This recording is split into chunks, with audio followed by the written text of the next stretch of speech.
Brandon Dutcher is Senior Vice President at the Oklahoma Council of Public Affairs, a conservative think tank in Oklahoma City, now in its 25th year. A Bartlesville native, Dutcher received his bachelor's degree in political science from the University of Oklahoma. He received a master's degree in journalism and a master's degree in public policy from Regent University. He is listed in the Heritage Foundation Guide to Public Policy Experts and is editor of the book Oklahoma Policy Blueprint, which was praised by Nobel Prize-winning economist Milton Friedman as thorough, well-informed, and highly sophisticated. I mean, you've got the whole look and everything, you know, the sophistication. His award-winning articles have appeared in Investors Business Daily, World Magazine, Forbes.com, The Oklahoman, The Tulsa World, and 200 newspapers throughout Oklahoma and the United States. He and his wife Susie live in Edmond and have 6 children, 1 in medical school, so you had to top me, huh? 1 in 2nd grade, and 4 in between. So please join me in welcoming Brandon Dutcher.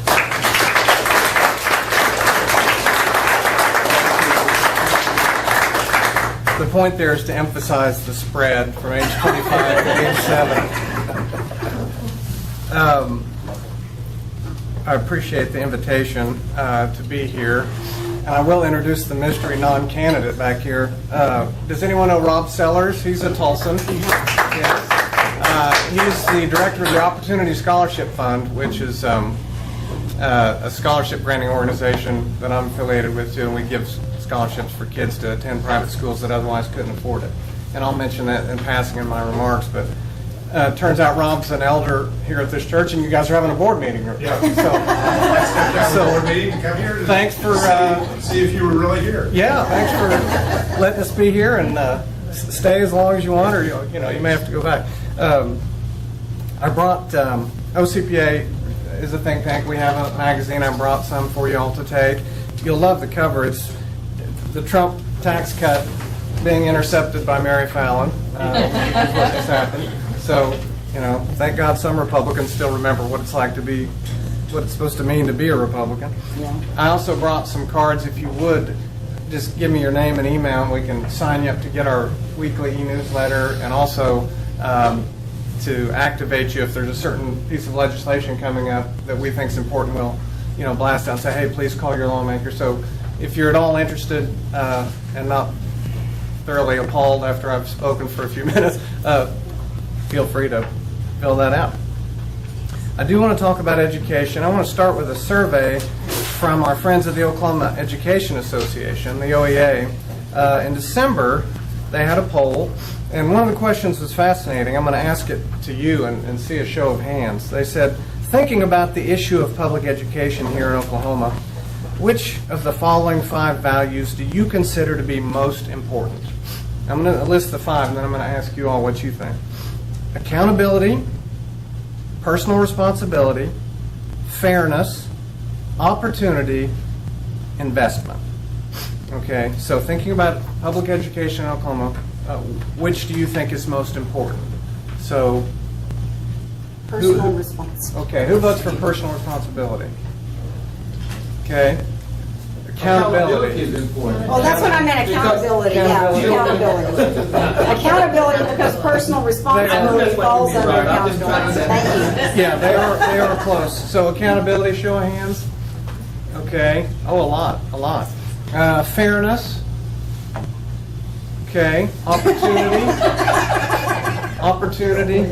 And then what government spending, they call it investment.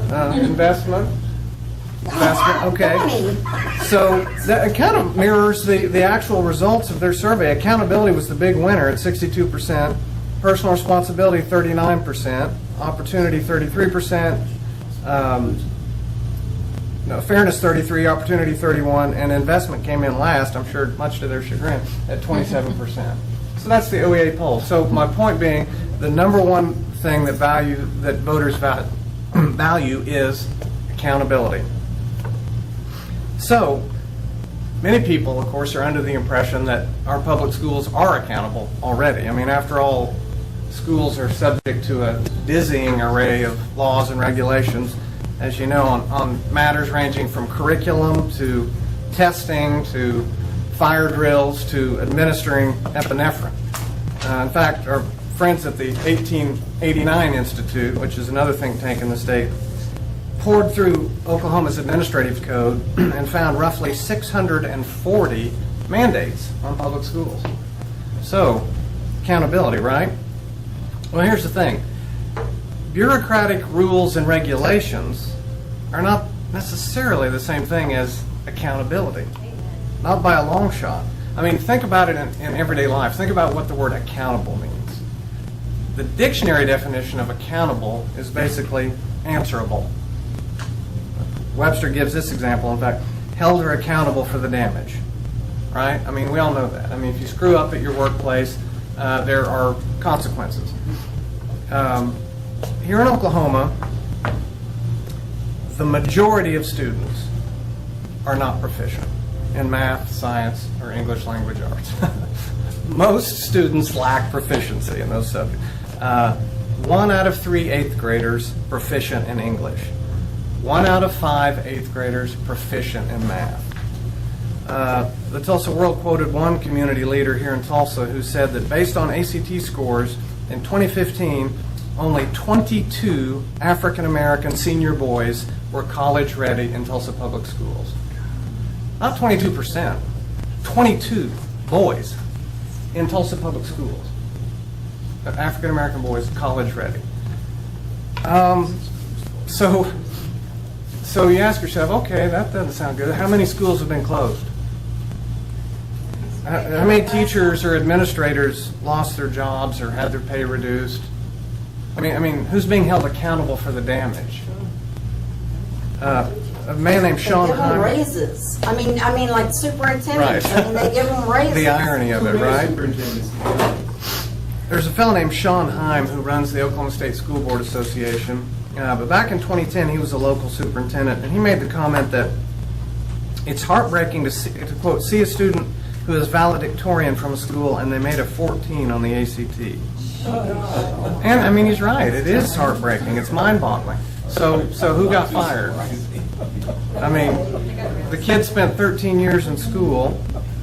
Taxpayers poured in roughly $100,000 over that time, and he made a 14? I mean, that's the valedictorian. I shudder to think what the other kids made. Now, I realize school officials cannot be blamed for everything. After all, it's parents who are ultimately responsible for their children's education. The buck stops with parents. But if taxpayers pour in all this money and get lousy results, at some point, someone needs to be held accountable. After all, this is what Oklahomans value most, we're told, accountability. One time in a conversation on Twitter, which I don't recommend, but it happens, I reminded one teacher that Oklahoma has 400,000 school-produced illiterates. And his reply was, quote, well, I would be willing to bet that they still had teachers that cared for and about them. Oh, gosh. Well, yeah, I'm sure. I mean, that's fine. But even so, their lives have been altered forever. Vast sums of money and God-given potential have been wasted. I mean, the entire trajectory of their lives has been changed. And so who's being held accountable for the damage? I mean, sure, we've got these 640 mandates that are supposed to guarantee accountability, and yet the majority of students are not proficient in math or science or English language arts. And it's not just student performance. Think about the problem of bullying, for example. I was just in an interim study on Tuesday of this week and heard some horrific tales of bullying. And it persists year after year, despite numerous rules and regulations on the books. I mean, everyone knows you're not supposed to bully, and yet it goes on year after year, and sometimes it has tragic and heartrending consequences. Patricia Hughes is a professor at OSU, was one of the people testifying at the study, and she has written before that bullying in Oklahoma schools is, quote, leading to suicide more and more often, more and more young. We're seeing an escalation in the incidents and the violence here. We're seeing suicides happening very, very, very close to us. And it's not just bullying. Sexual harassment is a problem. There's a guy named Aaron Baker who's an 8th grade teacher in the Mid-Dell School District. He said earlier this year that, quote, sexual assault and harassment in schools is severely underreported. This is irrefutable. He says every day all across the United States, educators witness countless examples of female students being touched without consent. We have a culture problem in our schools, end quote. He's not the only Oklahoman who has noticed this. Back in 2014, Democrat State Representative Rebecca Hamilton said, quote, based on what I've heard from my constituents, sexual harassment of girls in our public schools is close to being standard. Your daughter has a much better chance of growing up to be a strong, independent young woman if she can skip this abuse during her formative years. So, again, it's the grown-ups, it's the school administrators who are responsible for building a healthy school culture. Yet, bullying and sexual harassment persist year after year. Do grown-ups face any meaningful consequences?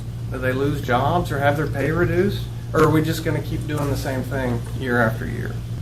I mean, how can anyone say with a straight face that schools are accountable?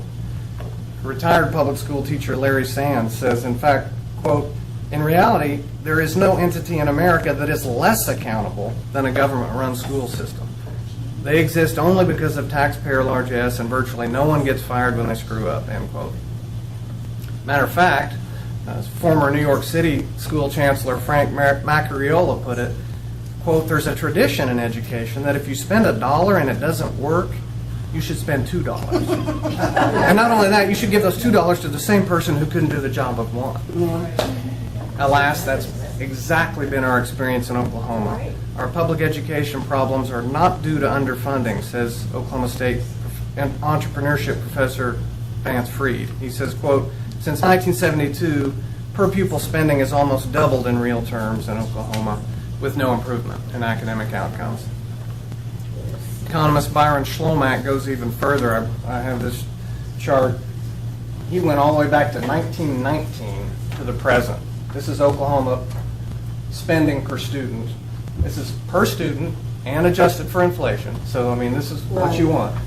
And basically around $400 up to around $9,000 per student, adjusted for inflation. And do we think academic quality and school culture have gone up in that time? Now, don't misunderstand. I believe, notwithstanding what we saw in April and what Representative McCutcheon had to endure those nine months, that 1 week, I think great teachers should be rewarded.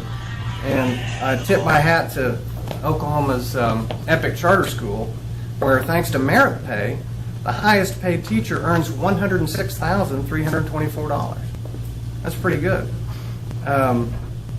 But in our traditional public schools, as you pointed out, we typically see across the board pay raises.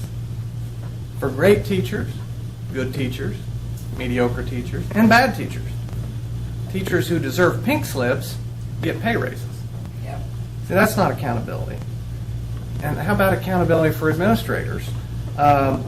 In the Tulsa Union School District, for example, the majority of students lack proficiency in every subject. So, you know, after a while, maybe we should get new leadership or something. No, the local superintendent, when she retired, was earning $270,000 annually, and now it gets better. In retirement, she is paid $192,000 annually for life. So think about that, especially those of you in the private sector. How much money would you need to sock away in your 401k to guarantee an income stream like that in your retirement years? $192K annually until you drop dead. Millions. Now, fortunately, most right-thinking people know that we have an accountability problem in Oklahoma. We commissioned a survey of likely Oklahoma voters just in May. We used the polling firm Core Strategies, and they asked this question.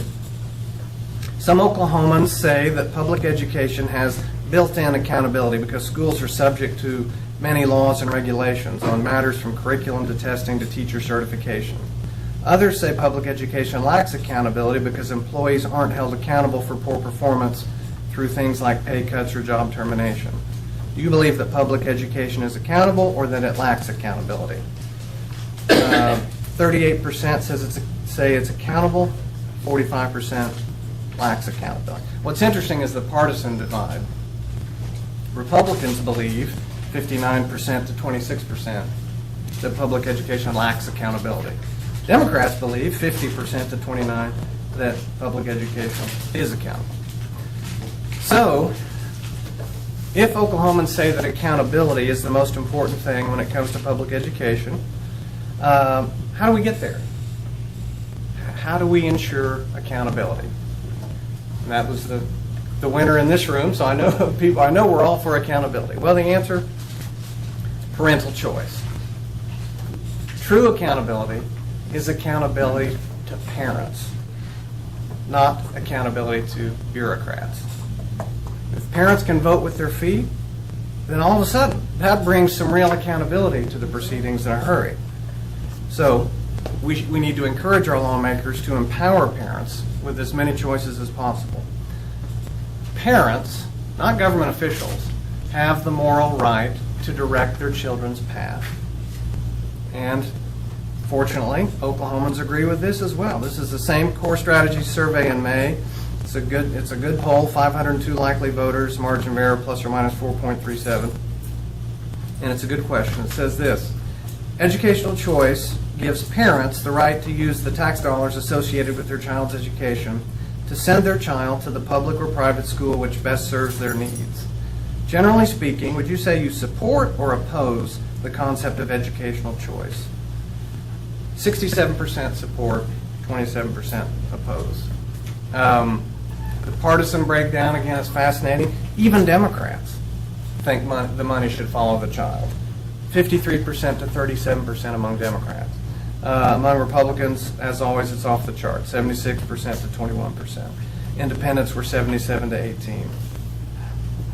And if you think about it, educational... was more than Republicans? Just slightly, basically the same within the margin there, 77-18, yeah, versus 76-21.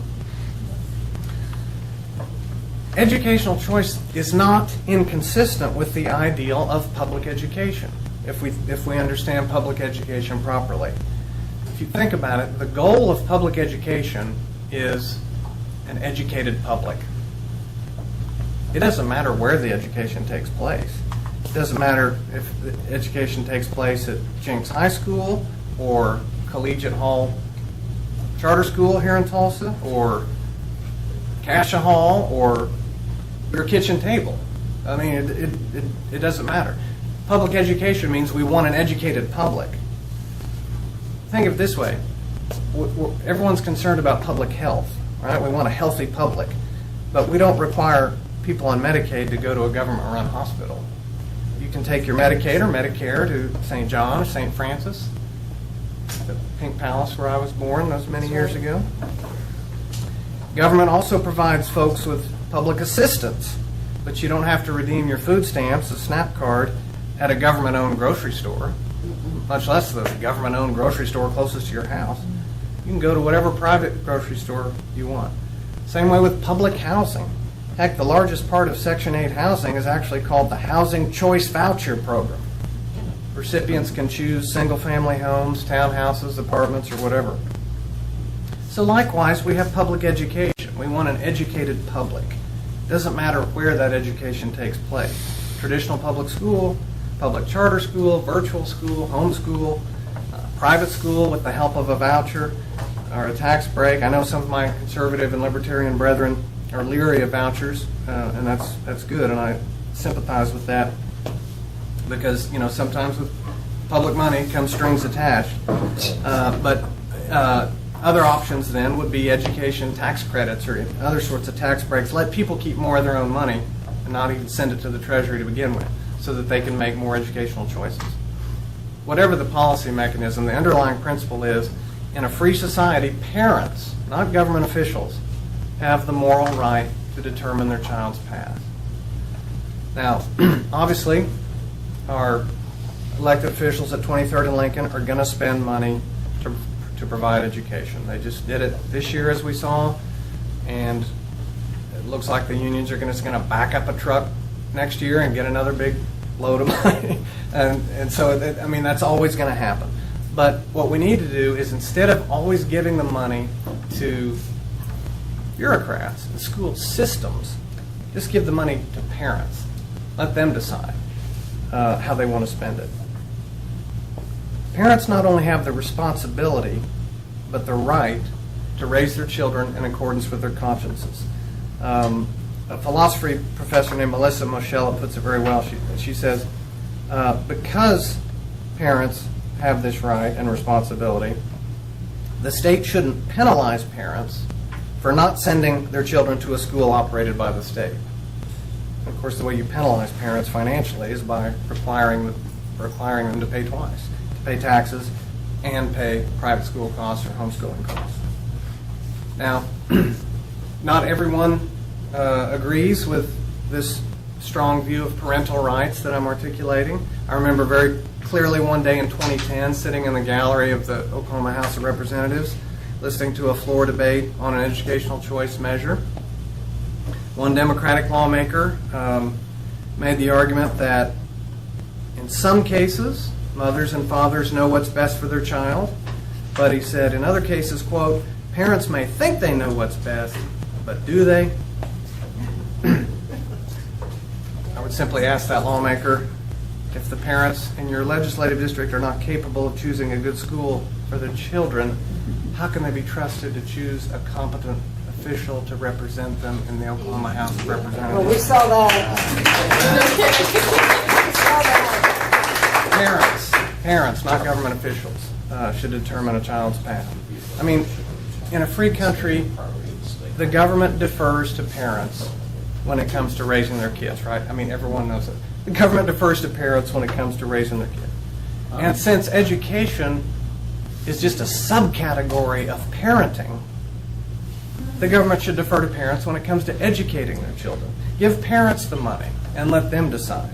Give parents a voucher or a tax break and let them decide. Parents' decision will vary.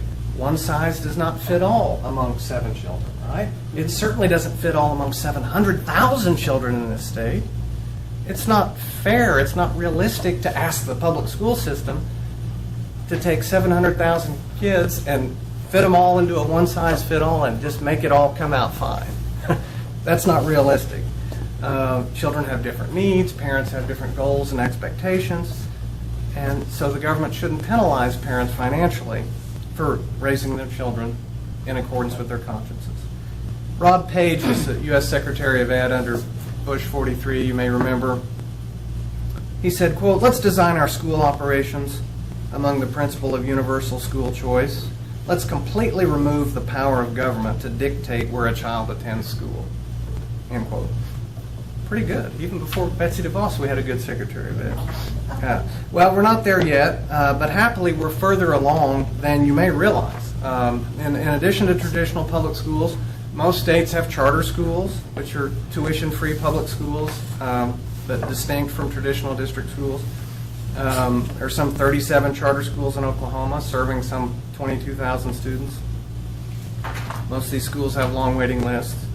There are virtual schools. Oklahoma has 4 online public schools serving thousands of students, including Epic Charter, which I mentioned, which the average teacher salary is $60,000, and that highest paid one makes $103,000. There are thousands of homeschoolers in Oklahoma, including my own wife, Susie, who's doing her part to make sure Oklahoma has an educated public. There's private school choice. There are now 60 private school choice programs in 30 states. Oklahoma has 2, you may not know. Did you know Oklahoma has vouchers? Did you know Oklahoma has a voucher program? And 100,000 kids are eligible for it. The Lindsay Nicole Henry Scholarship for Students with Disabilities was enacted in 2010. 100,000 kids are eligible. And it's a wonderful, heartwarming policy success when you see the kids that it's helping. Hearing impaired children, autistic children, rural students who want a faith-based education, many, many, many more. I could go on the list. In 2017, lawmakers expanded the program to include foster kids and kids adopted out of state custody. So spread the word. if a kid's in special ed or a foster kid or adopted, they're eligible right now for a private school voucher to go wherever they like. Are the private schools restricted in any way? Do they lose their autonomy, I guess? That's a good question, and it's sort of what I referred to earlier. It's a very light regulatory touch. You have to, I'm sure you have to have the fire and safety and all the typical stuff, but there's no, you don't have to abide by state tests and the other 640 things that I Okay, mentioned. that was that's because I think that's one of the big concerns It's a big concern. about vouchers, and then also how that would affect homeschoolers. Would the government be able to come in and start regulating homeschooling? Right, And it's a that's good- one thing we don't want. It's a either. good question, yeah, and there's no vouchers for homeschoolers, so this is just for private schools. Yes, sir. Regulating, no, but there was a bill put in that every 3 years, the state will go in and make sure that that child is maintaining a certain level of education.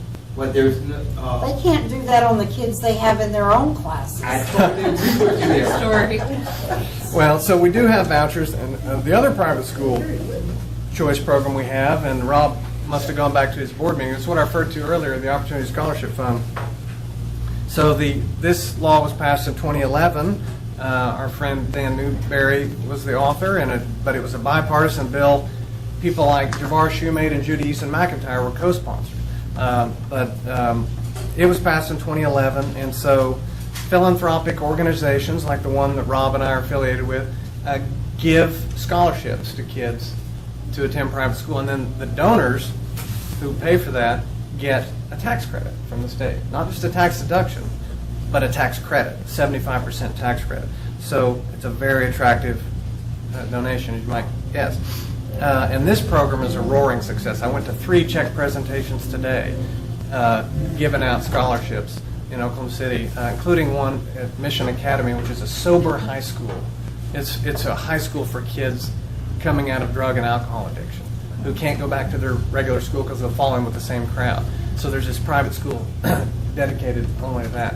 And so this private school choice program is helping those kids do that. And it's helping all kinds of kids, bullied children, homeless students. There's a private school for homeless children in Oklahoma City. We give many thousands of dollars to them as well. So it's a great program. This is school choice. You hear, oh, school choice, that's bad. Was that just for rich people to send their kids to Holland Hall? No. Rich people can already send their kids to Holland Hall. They're rich. That's not what this is for. This is for helping the kids that can't otherwise afford it. So we're on our way to Secretary Page's vision of universal school choice. We just need more of it. We need more options for parents, more vouchers, more tax breaks, whatever you may prefer. Another option is called education savings accounts, or ESAs.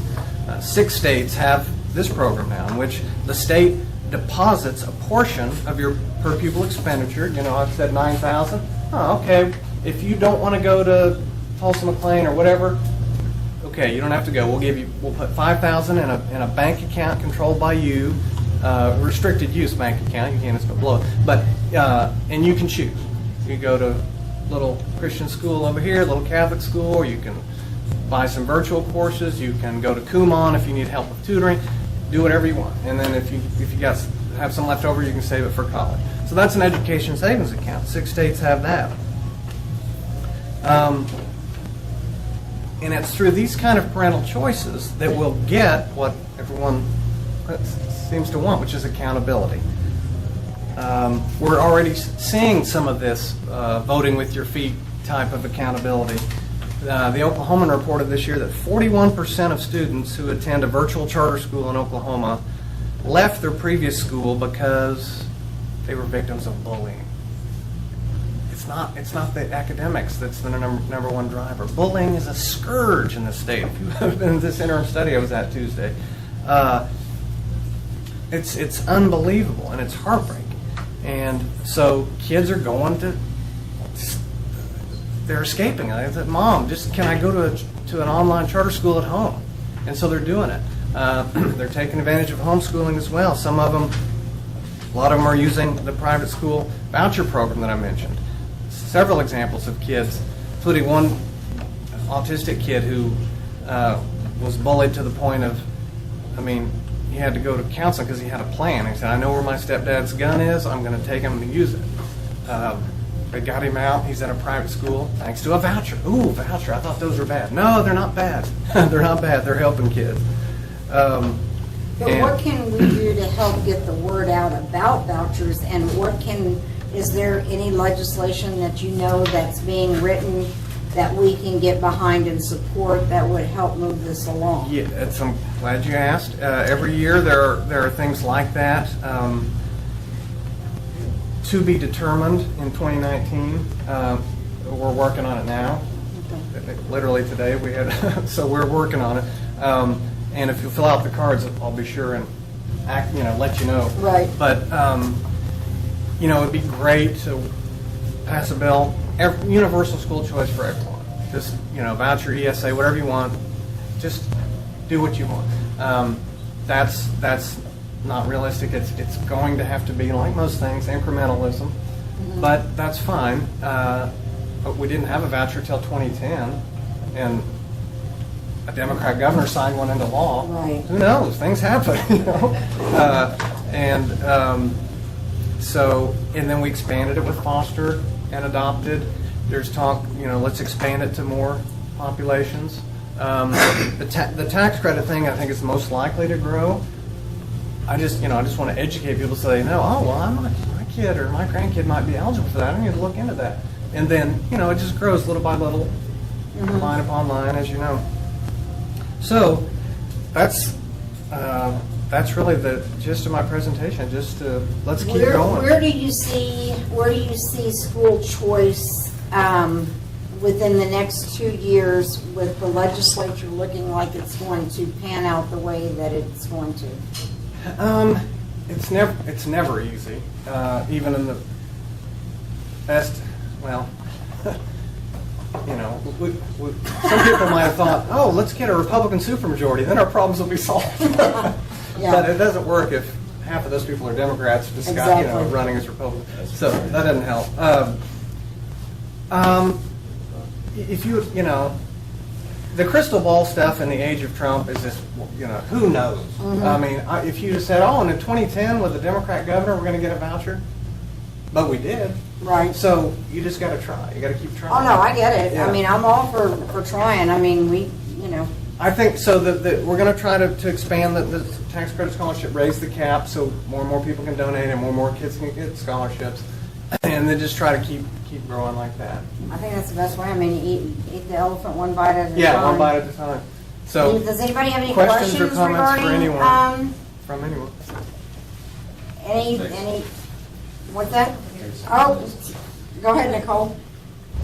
So we talk a lot about proficiency. What measures proficiency? Is that the standardized test that we all hate? Because if that's the case, then how do we adjust how we're measuring proficiency? Is that in jobs and maybe in college enrollment that's non-remedial? I think obviously accountability should always come back to the parents, but if we're going to keep the same measuring stick, we're still going to lose. No, that's a great point. There's not only the state test, there's what's called the NAEP, the Nation's Report Card, so there's national tests. However you slice it, Oklahoma's doing about as poorly as I said. But then again, there's also the truth that test scores aren't everything, because there are graduation rates and other things and other life outcomes that are more positive.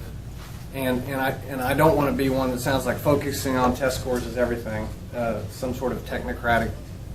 Well, some kids. I have a gifted and talented that tests terrible Yeah. every time. Right. But And you can tell she'll sit and have a conversation with you And that's perfect, because you know that because you're the parent, and every parent knows every kid, and they may Some not. aren't honest with themselves about Well, that's their true. kids. Let's be real. That's true. No, we live in a fallen world, and I can't solve everything tonight. Some parents they don't care as much about science scores, for example. They just I don't want my kid to be shocked. Is that too much? No, you're right. No. And some parents are like, okay, we need to do better in math. So parents are going to choose 7. You may choose 7 different things. Mm-hmm. And that's the whole point. And if you're not pleased, you're sure not going to keep writing a check. You're Right. going to walk away. We had John Walton as a speaker at OCPA in 2002, Sam Walton's son, who's a big school choice philanthropist. And he said, in our family business, it's funny, he called it a family business like it's a flower shop or something, but he said, in our family business, the toughest stores to run are the ones with the least competition.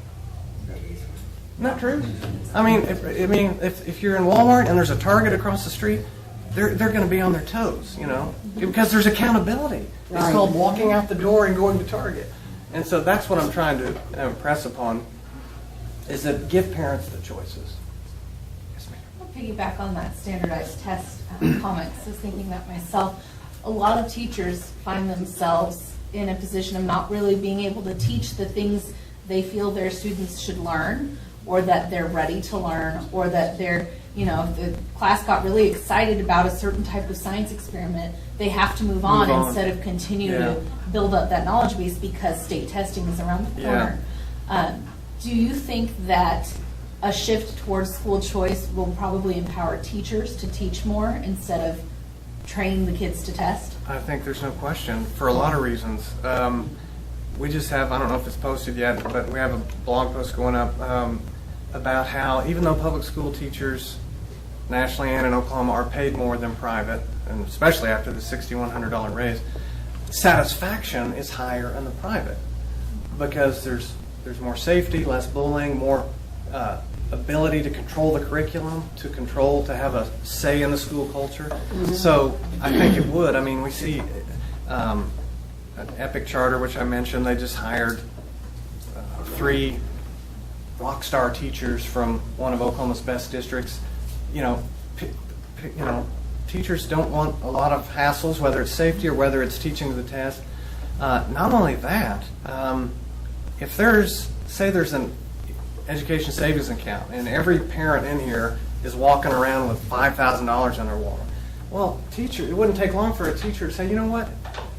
Hey, Mrs. Smith, the second grade teacher, and me, you know, let's start a school. We can do it here at Spirit Church, and we'll meet in this room, and we get 20 kids. That's 100,000. We can teach. You know, we get 40 kids. That's 200. We can pay the kids a little and make, you know, let 1,000 flowers bloom. So yeah, I think there's all kinds of possibilities. Yes, sir. Frank Keaton just gave a speech, I think it was last week, where he said that OU should stop accepting students who are not proficient in certain subjects. Right. And he said because of that, the status of the university was going down. So regarding Nicole's question, proficiency and test scores are like hand in glove. What we found is students who perform well on SATs and ASVAB tests are more likely to finish 4 years of college. Kids who do not perform proficiency on those tests will drop out of school after 2 or 3 years. So Right. test scores and academic pretty much determines whether or not a kid's going to finish the 4 years or not. That makes sense. And I don't know. I think Keating's main point was, look, we shouldn't let people in if they're not ready. We shouldn't lie to ourselves and take their money. Well, look at how many remedial courses you are having to be taken just to prepare them. I mean, but that's a class that students get no credit for, but they've got to pay for it. So, I mean, that's like an extra Right. half a semester right there, you know? So are you for or against it, Roger? I'm listening. But Brandon, Yes. isn't that part of the problem? And especially if you have low-lap students. I mean, if I can get a person with a pulse enrolled in OU and the taxpayer's paying for it, and I'm the OU administration, I want that student in that school because they're making me money. Debbie and I have been through this to the point where Debbie finally had to, I know what you're going to say, don't say it. How do they get in if they can't pass? That's right.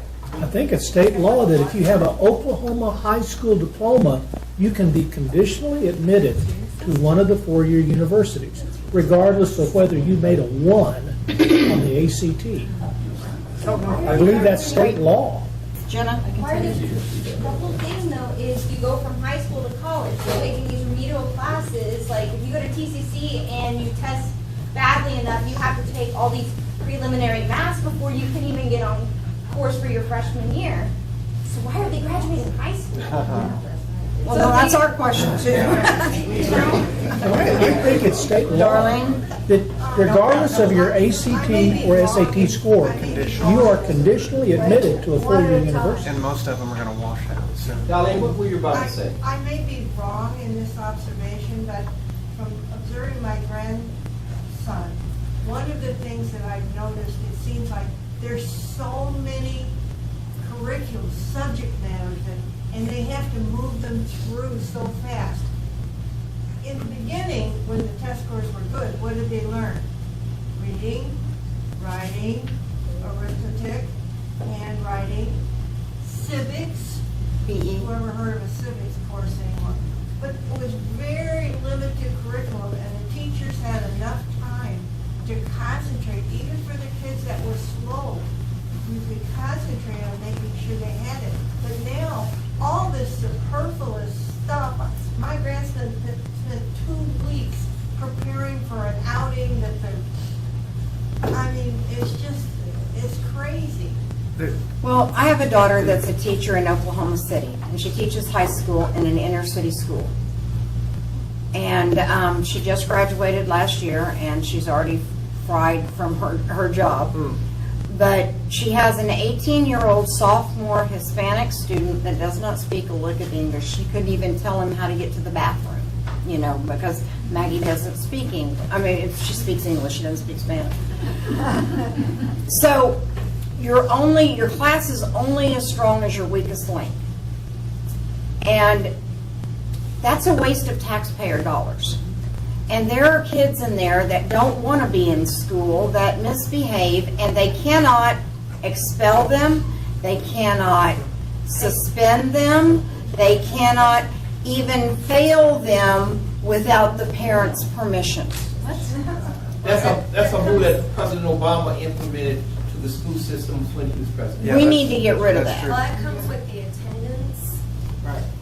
So attendance makes graduates is the wrong answer. Right.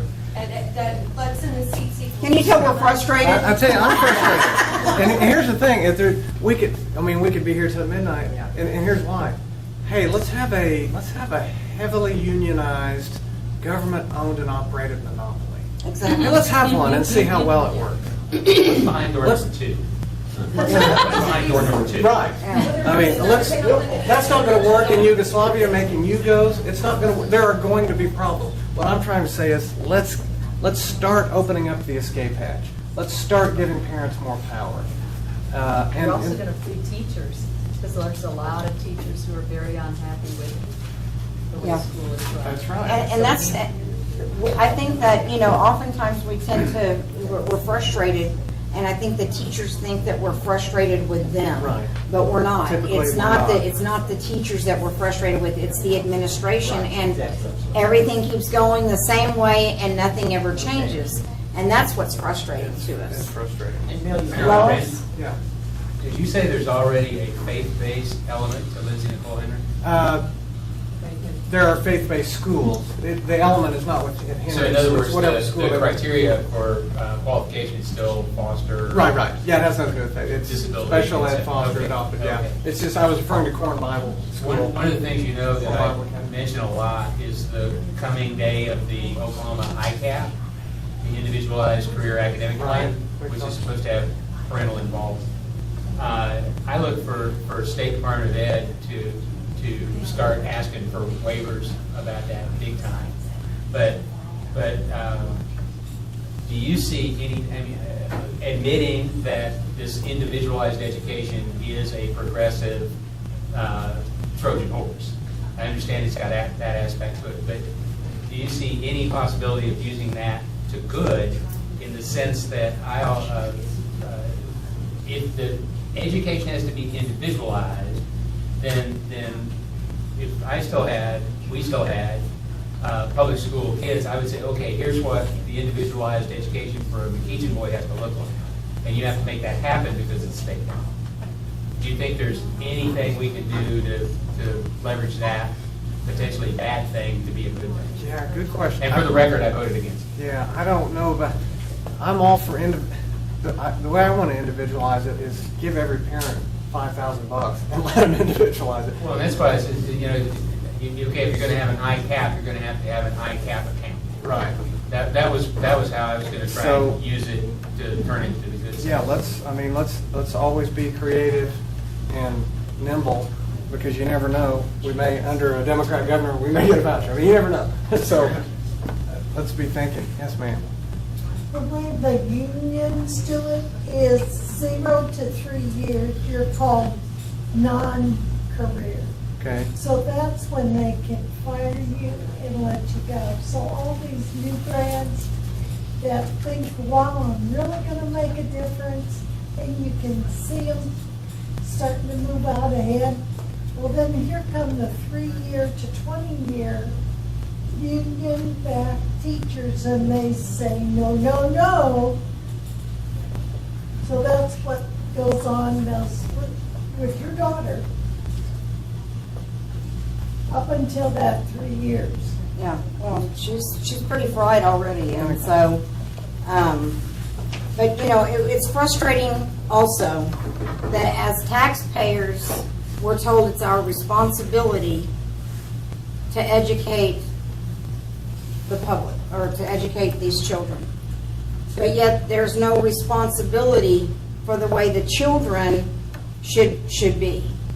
And so, there's no, and I think that's probably one of the most frustrating things as a taxpayer is not the reciprocity. Is that we're not getting anything, and when you've got parents that are telling teachers what they're going to do, and teachers are feeling threatened by parents and students,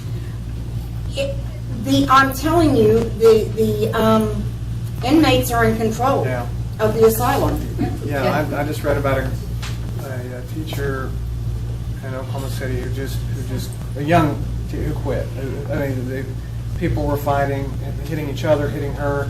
She went in very idealistic and said, they won't kick them out, they won't make them behave. She said, for my own mental health, I have to leave. Yeah. And that goes to the administrators. But again, an unprepared person in school is more likely to act out because they can't keep up, right, and their eyes glaze over right, because they didn't learn basic skills in previous grades. Right, that's so true. So they used to have tracks called A, B, and C in school, so that the slower students weren't grouped with the more academically gifted. I don't know if they even still use the track program. It hurts their feelings. Yeah, Is that well, 142 public law, which says integrating lower performing students with the normal students? Yeah, the federal law years ago. I don't know. Yeah, I don't know. What were you going to say, Jenna? Well, I was texting Maggie actually, and she got pepper spray today. Well, so that's my daughter, and it teaches. Go ahead, let's take Troy, and then we can wrap it up. 'Cause we can sit here and bitch and whine. What's that? Sound like a free market capitalist. Can you believe it? Capitalist pig. Hey, and Trump, I mean, I did a video, it's so funny how no one saw Trump coming, but back when there was 16 candidates or whatever. Yeah. And so I did a video with clips of all the Republicans for school choice, and every single one of them. I mean, obviously Scott Walker, but Rand Paul and Ted Cruz and everyone, Kasich, the whole bunch, were for school choice. Yeah, all of them. Bobby Jindal's great, of course. All of them for school choice, because it's a Republican deal. Right. I even played clips of Ronald Reagan talking about we need to go to a voucher system. We need tax credits. He said, education savings accounts. This is the Gipper. I mean, this is as Republican as it gets. And on my video, I didn't have Trump because I was like, well, he's not going to. So, but then he gets in, and now I've got a clip of him, for vouchers, and he appoints Betsy DeVos, and he's, bully pulpit for vouchers. It's not going to happen at the federal level, and it's probably just as well. We just need that one to go away. Yeah, but good for him, and An ESA account where it's real time. What's that? An ESA account that's real time. You pay per day. because that's a lot of the problem is what October is the counting. Oh, gotcha, right. And if your student, if the student's in this school on October 1st, I believe, Right. sometimes they move it. Right. Then that school gets the money for the entire Right, year. right, The right. student then can suspend or whatever Right, they right. like. The student can move because they're getting bullied and nobody's doing anything about it. Right. And then the next school they move to doesn't get any money.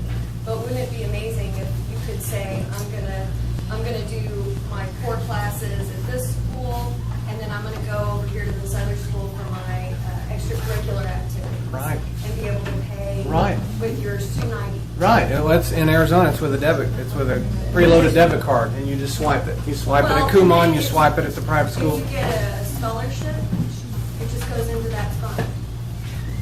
Yeah, see, this We just is, put a this is, school over here. There's a school. Close that by? we just started in. I don't In know the if other we started building. it, But we rented it up here. oh, in this building? Right just the next door. Behind us. Oh, what's it called?